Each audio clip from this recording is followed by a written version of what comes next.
আবার নতুন করে ইসি যেই ফলাফল প্রকাশ করলো তাতে হ্যাঁ ভোটের সংখ্যাও কমেছে, না ভোটেরও কমেছে, তবে হ্যাঁ ভোটের সংখ্যাটা বেশি কমেছে। এই যে সংশোধিত 2 দফায় ফলাফল প্রকাশ, এতে কি কোনো প্রশ্নের উদ্বেগ করতে পারে? প্রশ্নের উদ্বেগ তো আসলে আমি আপনাকে বলি যে আমরা সবসময় বলি না যে পারসেপশন ইজ পলিটিক্স। সো এটা তো একটা পারসেপশন দাঁড়িয়ে গেছে যে এই সরকার গণভোটের ব্যাপারে, গণভোটের রায়ের ব্যাপারে তারা নেগেটিভ, তাদের একটা নেতিবাচক মনোভাব আছে। ইসি যখন আবার একই রকম কর্মকাণ্ড করে তখন সবাই মনে করবে যে এটা ইসি সরকারের ইচ্ছাটাকে প্রতিফলিত করছে, অর্থাৎ গণভোটটাকে যত বেশি মানুষের কাছে কদর্য আকারে হাজির করা যায়। একটা জিনিস খেয়াল করেন রাসেল, সেটা হচ্ছে আমাদের কিন্তু 12 তারিখে একই সাথে 2টা নির্বাচন হয়েছে। এটা কিন্তু বিএনপির দাবি ছিল। বিএনপি বলেছে যে গণভোট এবং সংসদ নির্বাচন একসাথে করার জন্য। জামাত কিন্তু সিরিয়াসলি অপোজ করেছিল যে আলাদা করার জন্য। আমরা কিন্তু বিএনপির এই দাবিকে সমর্থন করেছিলাম তখন। কেন করেছিলাম? আমাদের কাছে মনে হয়েছে যে দেশের খরচটা একটু কমুক, আর গণভোটটা আর জাতীয় নির্বাচন একসাথে হলে ভোটারদের উপস্থিতিটা বাড়বে। আলাদা করলে হয়তো গণভোটের ব্যাপারে একটা আকর্ষণ কম থাকতে পারে। এখন দেখেন, বিএনপি যেই নির্বাচনটাকে সমর্থন দিয়েছে যে একই দিনে 2টো নির্বাচন হবে, সেই বিএনপি এবং তারেক রহমান কিন্তু হ্যাঁ ভোটের পক্ষে উনি বলেছেনও যে হ্যাঁ ভোটে ভোট দেওয়ার জন্য নেতাকর্মীদেরকে আহ্বান জানিয়েছেন। সেই বিএনপি আমরা এখন দেখছি যে গণভোটে ওনারা গণভোটের রায়কে মানছেন না। গণভোটের রায় যেটা হয়েছে জুলাই সনদের আলোকে ওনারা শপথও নেন নাই। এখন প্রশ্ন হচ্ছে যে আপনি যেটাকে সমর্থন জানিয়েছেন, আপনি যে জুলাই সনদে স্বাক্ষর করেছেন, গণভোটের রায়টা কি আপনার বিপক্ষে গিয়েছে মনে করছেন? এবং বিপক্ষে গিয়েছে মনে করে কি আপনি এটা মানছেন না?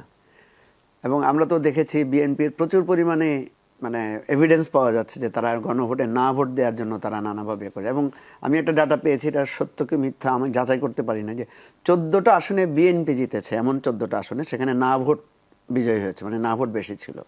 তাহলে এটাও একটা সন্দেহ তৈরি হয় যে বিএনপি ব্যাপকভাবে না ভোটে অংশগ্রহণ করেছে। আচ্ছা, যাই হোক, গণভোটের ফল আপনি মানছেন না, তাহলে সংসদ নির্বাচনের ফল যদি আপনার বিপক্ষে যেত তাহলে তো আপনি মানতেন না। এটাই তো একটা সাধারণ ধারণা তৈরি হয়। তাহলে বোঝা যাচ্ছে যে আপনার পক্ষে যদি ভোট না যায় বা আপনি জনরায়কে মানছেন না, এটা কিন্তু বিএনপির হিস্ট্রিতে বিএনপির জন্য একটা খুবই ব্ল্যাক স্পট হয়ে থাকবে আমি মনে করি। কারণ আপনি 70% মানুষ হায়ের পক্ষে ভোট দিয়েছে, এখন হয়তো 10 লাখ ভোট কমিয়ে এটাকে আরো একটু কমানো হচ্ছে। এনিওয়ে, আমি যেটা মনে করি যে এটা, এই যে আপনি মানছেন না বা আপনি যে পরাজিত হলে বা আপনার কোনো চিন্তা বা জনগণের রায় যদি আপনার বিপক্ষে যে আপনি সেটা মানবেন না, এটা কিন্তু আমাদের জন্য অত্যন্ত খারাপ নজির হয়ে থাকছে। এবং এটার জবাব কিন্তু জনগণ সুযোগ পেলেই দিবে। আমাদের জনগণের একটা সুবিধা এবং অসুবিধা দুটো আছে। জনগণ সাধারণত ভয় পায়, এগিয়ে যায় না কেউ। আপনি দেখবেন আমাদের দেশে যে মব বলে, মব হয় কেন? সাধারণত জনগণ ভীত সন্ত্রস্ত থাকে। কিন্তু এই ভীতু বাঙালি হঠাৎ করে যখন সে জেগে ওঠে, তখন কিন্তু সে আর পুরুষ থাকে না, সে পুরুষত্ব অতিক্রম করে কাপুরুষও হয়ে যায় কখনো কখনো। যেটা আমরা দেখেছি যে শেখ হাসিনার বাড়ির ধন্যপাতা পর্যন্ত তুলে নিয়ে আসছে, লাউ পর্যন্ত তুলে নিয়ে আসছে, হাঁস পর্যন্ত ধরে নিয়ে আসছে জনগণ। তো এটা মনে রাখতে হবে, এই জনগণই শেখ হাসিনার ভয়ে ভীত সন্ত্রস্ত ছিল, এই জনগণই নানা ভয়ের মধ্যে ছিল। কিন্তু যখন কেউ ওই শেখ হাসিনাকে পতনের ঘন্টা বাজিয়ে দিতে পেরেছে, তখন দেখবেন আপনি সবাই এসে একেবারে শুয়ে দিয়েছে। ওই যে বলে যে মারলে শোয়াই দিতে কারো কোনো আর পেছপা থাকে না। সুতরাং যেই কাজটা আজকে হয়েছে, যে গণভোটকে অনবরত ডিফেম করা হচ্ছে, গণভোটের রায়কে অশ্রদ্ধা করা হচ্ছে, গণভোটের রায়কে অনেকটা প্রত্যাখ্যান, বৃদ্ধাঙ্গুলি দেখানো হচ্ছে। কোনো নেতা তো এমনও বলেছেন যে গণভোট বলতে কিছু নাই। কেউ কেউ তো বলেছেন যে আমরা গণভোটটা শুধু মেনে নিয়েছি এই জন্য, নির্বাচন করার জন্য। তো এটা যদি হয় জনগণের প্রতি আপনার প্রত্যাশা, কারণ আমি তো দেখছি বিএনপির অনেক লোক হাঁর পক্ষে ভোট দিয়েছে, ঠিক আছে? সুতরাং তারাও তো নিজেদেরকে এক ধরনের বঞ্চিত মনে করবে, তারাও তো মনে করবে যে আমাদের মতামতটাকে বৃদ্ধাঙ্গুলি দেখানো হলো, মতামতটাকে প্রাধান্য দেওয়া হলো না। কারণ অ্যাজ এ হোল মানুষের মধ্যে চাহিদাটা ছিল যে রাষ্ট্রটা একটা পরিবর্তনের জায়গায় যাক।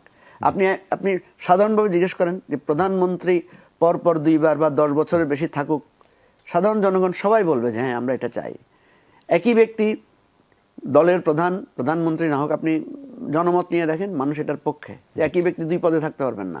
এর বাইরে তত্ত্বাবধায়ক সরকার পদ্ধতি সহ যতগুলো বিষয় আমাদের এই জুলাই সনদের মধ্যে আছে, বেশিরভাগ পিছনে তো সব রাজনৈতিক দলের একমত ছিল।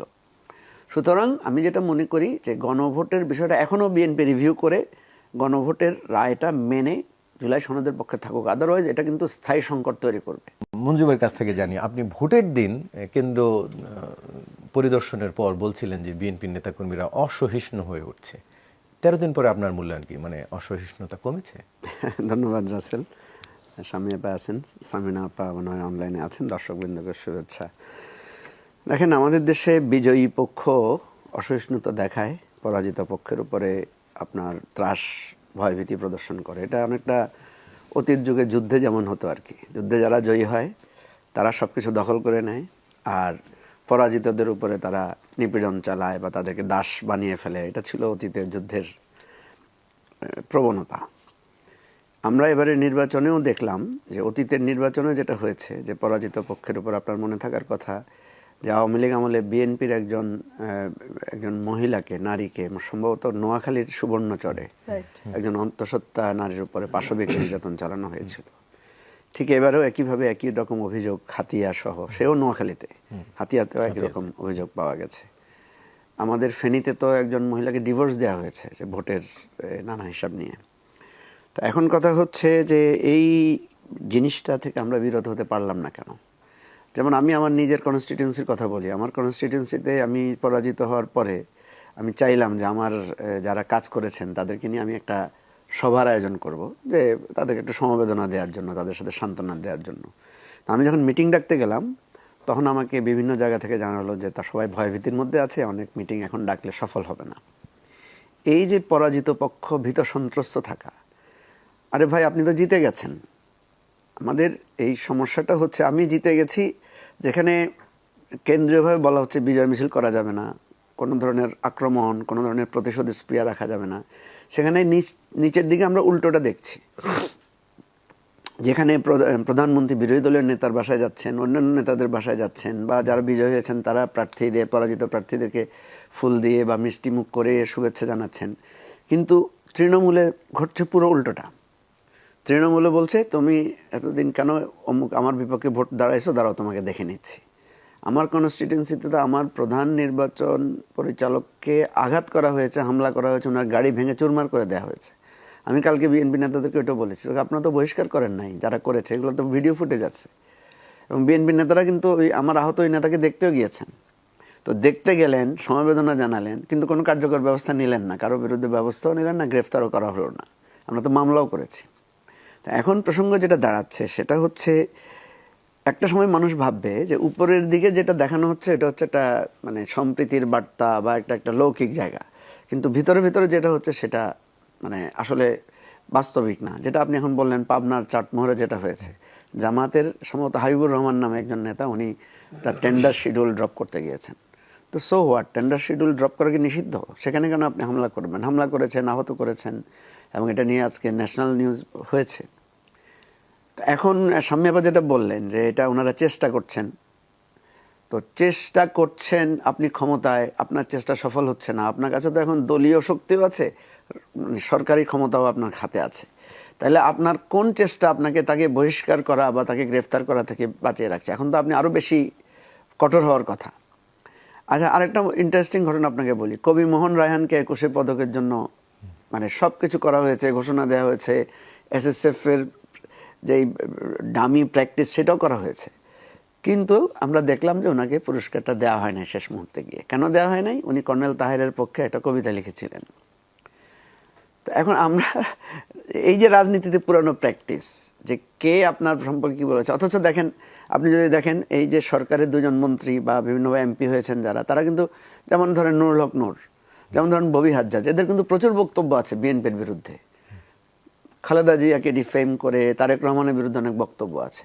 তাহলে আপনার বিরুদ্ধে বক্তব্য থাকার পরও আপনি এদেরকে তো মন্ত্রী করেছেন, এমপি হিসেবে প্রার্থী দিয়েছেন, তাহলে কবি মোহন রায়হানকে কেন আপনি বাদ দিলেন? এবং এই বাদ দেওয়ার বিষয়টা তো এমন না যে তৃণমূল কন্ট্রোল, এটা তো একদম সেন্ট্রালি, নিশ্চয়ই প্রধানমন্ত্রীর মতামত নিয়ে এটা করা হয়েছে। আর প্রধানমন্ত্রীর মতামতের বাইরে গিয়ে যদি কেউ এটা করে থাকে, এটা তো নিশ্চয়ই আমি মনে করি সরকারের, কারণ আপনার বিরুদ্ধে মতের লোক কি পুরস্কার পেতে পারে না? আপনাকে ধরেন গণতন্ত্র কি বলে, আপনি আমাকে পছন্দ করেন না, ধরেন আমি যদি এই যমুনা টেলিভিশনের একজন কর্মকর্তা হই, আপনি কোনো কারণে আমার বিরুদ্ধে কথা বলেছেন, প্রতিবাদ করেন, তাহলে আপনি আমাদের চাকরি খেয়ে ফেলবো? এটা কি তাহলে প্রশাসন বা এটা কি ন্যায়নিষ্ঠতা?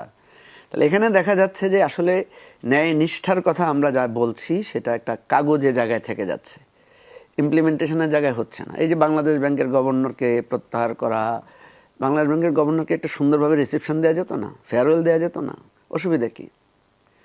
তারা তো একটা দায়িত্ব পালন করেছেন। ভুল ত্রুটি মানুষের সবার, কার নাই আমাদের ভুল ত্রুটি?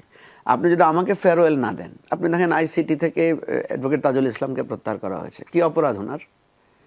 আপনি আপনার দলীয় লোক বসাবেন, কোনো সমস্যা নেই, এটা তো আমরা মেনে নিয়েছি যে আমরা তো এই আশঙ্কাটাই করেছিলাম যে আমাদের পুরনো রাজনীতির পুনরাবৃত্তি হবে। আমরা কিন্তু বলেছিলাম পুনরাবৃত্তি চান না পরিবর্তন চান, তো আমরা তো পুনরাবৃত্তি দেখতে পাচ্ছি। আমরা তো ভেবেছিলাম যে বিএনপি পরিবর্তন করবে, যদিও আমাদের বিশ্বাস হয় নাই যে বিএনপির এই পরিবর্তন আদৌ করবে কিনা। তাহলে আপনি যদি পুনরাবৃত্তি করছেন, কিছুটা তো সেখানে একটা শালীনতা, কিছুটা সৌজন্যতা হতে পারতো। এদেরকে আমরা একটা সুন্দরভাবে একটা রিসেপশন দিয়ে বিদায় দিতে পারতাম। এখন যেটা দাঁড়াচ্ছে সেটা হচ্ছে এইগুলোর চেইন এফেক্ট আমাদের সমাজে চলতেই থাকে।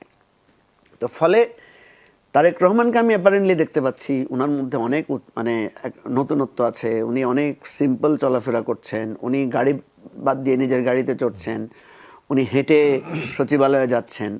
এই সবগুলো যে পজিটিভ ইমপ্রেশনটা দিচ্ছে, কিন্তু যখন ওনার কর্মকাণ্ডে, ওনার তৎপরতা দেখা যাচ্ছে যে দলীয়করণ, দেখা যাচ্ছে অন্যদেরকে সম্মান না দেয়া, দেখা যাচ্ছে রুট লেভেলে কাউকে মেরে দিচ্ছে, কাউকে ধর্ষণ করছে।